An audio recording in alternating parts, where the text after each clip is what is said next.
Hello my lovely, welcome to this latest video where I show you how I've made my latest product, or I kind of do. I just kind of missed out some steps filming, but I do talk you through it. Anyway, it's super cute. I hope you're going to love it. I'll catch up with you later in the video.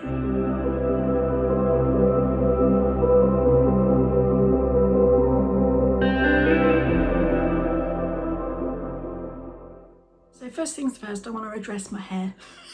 Because this is the first video I've shown up with this super short hair, and it's actually come about because of a sensory issue, because I couldn't bear my hair touching me. It felt like it was stabbing me all the time, and I never ever wore it down, really rarely, like once a year if that, and just washing it, touching it, all of the things, I hated it. And it came to my kind of awareness, you know how these things slowly drip in and you become more and more aware and more and more awake, that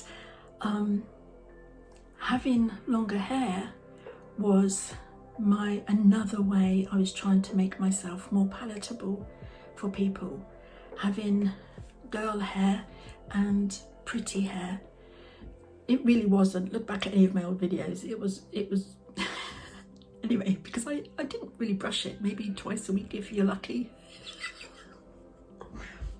But, and then over the last sort of couple of how long, I've been kind of threatening to have my hair really cut short, and my missus kept saying to me, please don't, babe, because, you know, she doesn't like it. I don't even know if I like it, but it doesn't matter. Please don't make a comment about it because I don't even want to be perceived. But I know there's going to be some people, and I know some of my audience, particularly are neurodiverse people, and they'll be like, what's happened to your hair? Because it can be shocking for people that are neurodiverse when they see somebody with changed hair or changed anything, and obviously I haven't warned you or anything, and you might not even know who I am, because sometimes that face blindness when a hair change happens. Anyway, that's nearly 2 minutes on my hair, but I just wanted to address it because it's there and it's really short. I might not go quite so short next time, but I have to tell you, it's bloody bliss, and I don't really care what it looks like, because apart from making these videos, I don't ever have to look at me. I never look at me. So my hair isn't even for me. My face isn't even for me. I don't even have to see myself. Do you know what I mean? So it doesn't matter. Anyway, I just want to talk to you about what I'm making in this video, and it's shrines. So for a long time ago in Bethlehem, is what we say sometimes in my family, I like making things inside things, you know, the little matchboxes I make, or years and years ago under Wooden Heart Co. and business, and then Small Wonders business, I made things inside tins, old tobacco tins, old matchboxes, any wooden boxes I could find or source or scavenge. It was about things inside things, and kind of where it comes from is a desperate desire to belong and not feeling like I belonged, really.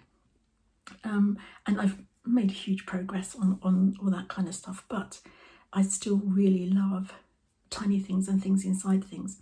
And lately I've been thinking about shrines. Well, I say lately, for about 4 years I've been thinking about shrines and the power of a shrine, and how important they can be in helping with your spiritual pathway, with your spiritual practice.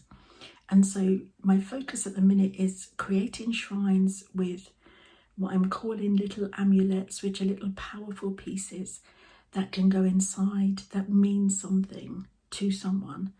They're all going to mean different things to different people, and I'm still experimenting with what those inside things are at the moment. But for this video, I'm just making the actual shrines. I do make 4 in this video, and 2 of 2.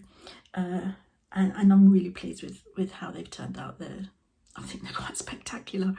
They're very different. The 2 twos are very different, and they serve different purposes.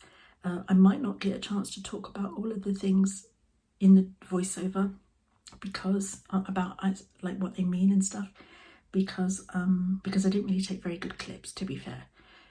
I was very much in the place of I didn't want to be filming my process because I wanted to be in the process, and having to film things disconnected me from my source, or my higher power, if you like, and having to pick up my mechanical phone disrupted my artistic shebang. So there's just little small clips, but I still think hopefully you'll enjoy it, and you'll hopefully be inspired, and will understand what I mean. Anyway, that's kind of enough talking. I'm just going to talk now, voice over what the actual each clip means. All right, ciao. So let's start off by saying I made a huge mess. The first thing I wanted to do was make my former, or my kind of pre-mould, if you like. So this is using the air drying paper clay. I've laid it on a piece of card or paper, and I've just cut the shape out that I wanted to create out of card first, and then made it out of the air drying clay. I've popped a little support in there because it was a bit floppy in the middle. I made a little one as well. It's really cute. And then I'm leaving that to dry in the airing cupboard. I'm using the silicone mould making kit to make this mould out of that former once it was completely dry, and then I'm pouring that into the silicone mould with this Jesmonite, which is like a really hard and very fine plaster. It's like an eco resin. So this is just me measuring and pouring, giving a little bit of mixing. So I also made these out of Fimo, and I cast some silicone moulds with those too, so that I can use them in my little shrines as the first amulets. And you can see here all the Jesmonite poured into the various moulds. This is the first shrine out of the mould, ready for action.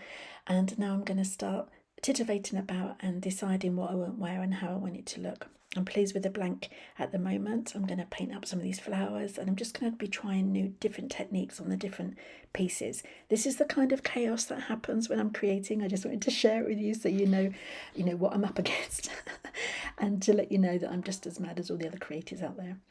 So these two shrines I've given the background landscape to and popped in the house, the flowers and the little doll, and I can explain what they all mean at another time. These are the two completely finished, and I think they're absolutely beautiful. And then the next two I create are these angel shrines. This one says blessed. I'm really in love with it. And then the next one says loved. The shrines are really personal and very individual, so different people will be called to the different styles of shrines, and you might want to fill it with pebbles or jewellery or photos of loved ones or just magical things that empower and support you. Everybody will be drawn to something different in their shrine and will want to add something different in their shrine. It's whatever makes you feel the very best you can feel. Well, what did you think of that? Did you get it? Did all my little steps explain it okay? Are you excited about it like I am? If you've got any questions, then please leave them in the comments below. I'll be really happy to answer them. Okay, ciao for now. Shine on, my friend.